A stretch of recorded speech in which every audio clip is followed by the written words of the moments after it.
I'm here with MLA Shirley Bond in Prince George. And Shirley, it's been over a year now that we're into the COVID pandemic. It's been a tough time for everyone. Seems like we're on the on the good side now. People are getting vaccinated and things are looking better for the future. What are your thoughts on the pandemic and where we stand now? Well, it's hard to imagine that it's already been over a year. There have been some really difficult times and challenging circumstances. People have faced separation from the people that they love. Many people have experienced loss. They've lost a loved one, not necessarily because of COVID, but during this period of time. And that's brought a whole set of very painful circumstances. And that's certainly been the case for our family. But it's also brought amazing things. It's taught me about the resilience of the people that live where I get to represent. People who've cared for one another, cared for their neighbors, looked after seniors, stepped it up when they needed to. And I think that should teach us something really important about the value that people place on connection and caring for one another. And I've just been so amazed and really deeply touched by the kindness that people have shown toward one another. It's been incredibly difficult, especially with the waves. You think you're cresting the wave and you're on the good side, and then bang, another thing hits. But now at least we have the vaccines on our side, and I believe it's something like 40% of the population has now been vaccinated for at least one shot. Hopefully by, what are they saying, by the end of June they'll have a good portion of people vaccinated. What do you say for those people who might be hesitant about getting vaccinated? And there's obviously in other parts of Canada and the United States, there's lots more, and I haven't seen a study about vaccine hesitancy here, but I'm sure there are some people, and I know some of my friends I've talked to are hesitant about it. What would you say to those folks? Well, first of all, I do think that you're absolutely right. We all sort of thought we were making progress, and then we were right back to where we were before when we hit the second wave, and now we're in the middle of the third wave.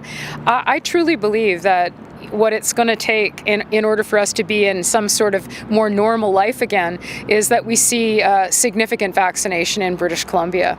And I can understand people's hesitancy and reluctance, but on the other hand, I know that it is the right thing. We need to do that. We need to take responsibility. We need to register, and we need to book our vaccination. Public health officials tell us that that's the most effective way to combat the pandemic and to deal with COVID. So from my perspective, I just want to encourage people to register, to book for their vaccination. I've had mine first shot just recently, and I was actually very grateful for the system that had been set up. And I'll obviously wait for my second dose, but I can understand people are anxious to be back in community, to be out and about and doing the things that they love the most. So the way to do that is to make sure we get our vaccinations, to do that as quickly as we can when our age bracket is called. And most importantly, I think we just need to be patient with one another. People are tired. There's been, lots of personal impacts. So we need to be patient and be kind with one another and do the right thing. Yeah, I think you hit the nail on the head there. Many people are suffering what I would term COVID burnout at this point, and it's having an impact in terms of people following the rules in some cases, and hope, I think. I'm not hearing a lot of hopefulness from people. What would you say to people that would give them some hope? Well, I think you're right. I think people are tired of being at home, being away from people they love, doing the beautiful things that we get to do, especially in the Robson Valley. And I think it just calls for us to dig really deep right now. We need to show that extra measure of patience, and we're so close to getting to a place where we can start to gradually ease some of those restrictions. I think all of us recognize, we're not going to be back to, hundreds of people in a gathering anytime soon. But I think there is hope on the horizon, but it does call for all of us to step up and do what's asked of us. And in the meantime, we need to be patient. We need to stay local, enjoy the things that we have literally in our backyard.